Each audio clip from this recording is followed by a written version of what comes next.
As part of the design team over at the Counterfeit Kit Challenge, it is kit building time. We are inspired by an existing scrapbooking kit in the world.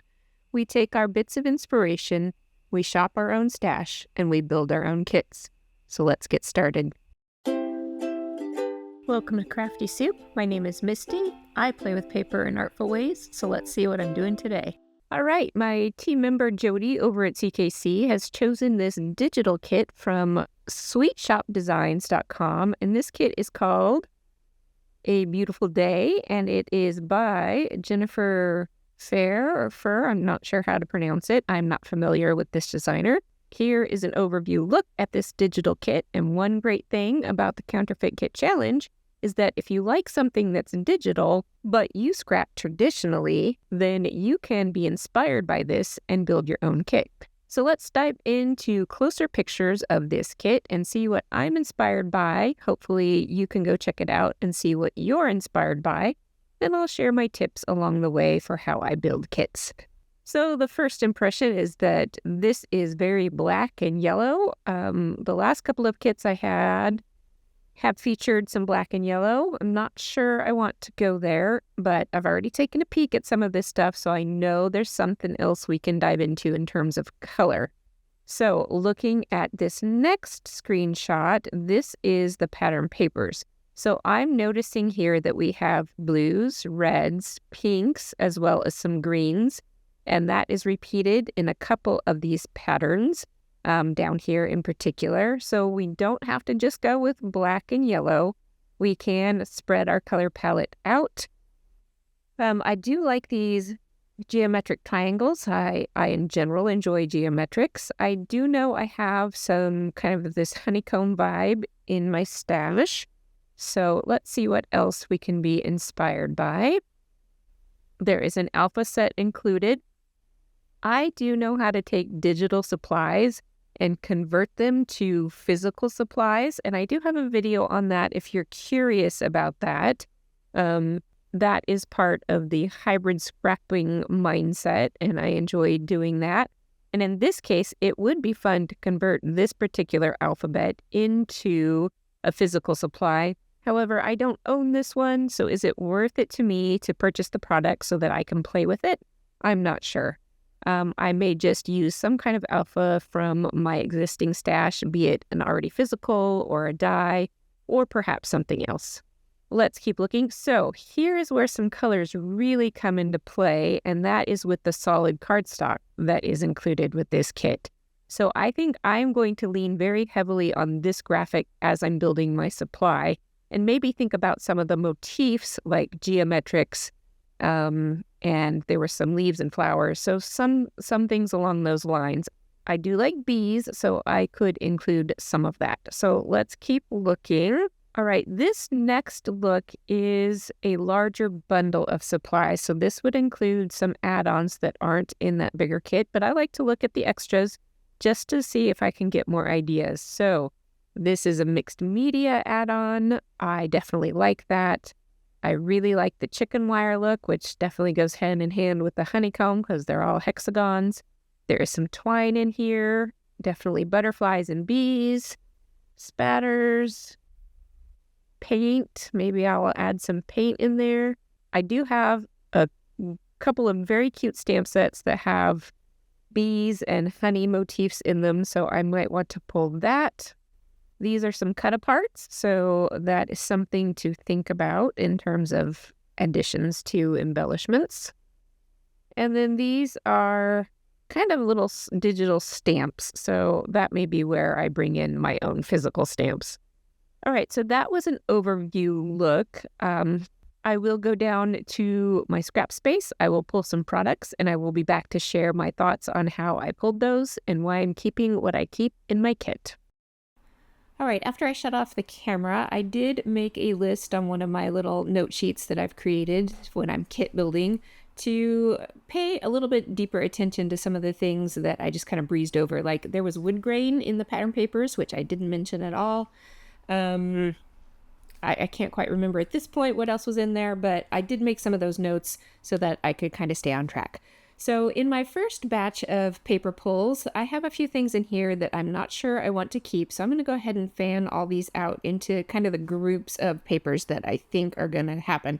So this is where I started. I started with these floral prints that had more color to them because, like I said, I wasn't sure I wanted to go with that black and white or black and yellow so much. I did go ahead and pull out some rich yellows, so that is in my kit for sure. And then I pulled out a whole bunch of supporting colors that go with my floral pattern papers. Now that kind of scallopy mermaid type print has some yellow in it, and it has some teals in it, which goes with the yellow and teal papers. I'm not sure I will make use of it, but I kind of like that idea. And on the back of that one floral print was this burst of sunshine. And I thought, that really actually goes pretty well with this kit, and it's yellow. So I'm going to keep that in there as a second sheet of paper. And then I had this hexagon paper that had some of these other colors that I pulled out in my supporting papers. So that one definitely works, and it has some butterflies in there. So all that's part of the theme of the original kit. So that works well. So those ones are all staying. I did pull out some wood grains with yellower tones, but then I found this one with a peachy tone, which may or may not get used depending on how things go this month. So it could work with some of the other elements in there. So I'm going to go ahead and leave that one. Now, with those ones in place, let's look at these other papers that I pulled that I'm not quite sure about. Oh, nope, this is the section of kind of black, quote, I've got air quotes here, quote, black papers. The polka dot one is more of a deep brown, but that's okay because we have some brown wood grain tones in there. And then I've got a piece of basic gray. I really thought I was out of basic gray papers, but I'm still finding a few sheets here and there. So it'll be fun to pull those out as I go through different kit builds over time because I really thought I was out. So I've added some of those deeper blackish tones to this kit to pull that in a little bit. And then I had pulled this plaid out as a supporting color for the floral papers. There we go. My mind glitched there for a second. Especially since the one floral paper had a little bit of lavender in it. So this plaid has some lavender in it. There were plaids in the kit, but they were more yellows and oranges and blacks. So I included black in my color palette. Now, I was looking for some of those geometrics. I really liked the triangle paper, and as I was looking through my geometric stash, I found this collection of SEI papers that are from a long time ago, and this diamond print, there was a black and white diamond print in the kit. So I thought maybe I can make these work. I did pull out a bunch of other geometrics. I kind of liked that tile looking one because of the pops of the color that it had that kind of matched up with the florals in the kit. But in the end, I thought it was too navy, so I'm not going to end up using that one. And then I had some of these triangle prints that kind of went with that idea of triangles from the inspiration kit. And honestly, not too many of these are really catching my attention. I eliminate the navy one right away because I know it's going in a different color direction. I eliminate another one, and even though I really want to use these ones, and even though some of those colors are in the rest of the kit, it was just the pastel feel wasn't quite matching up to a little, the other colors were just slightly richer than pastel, and so I didn't think they were going to work too well, so I did eliminate those. Maybe someday I will get those to use.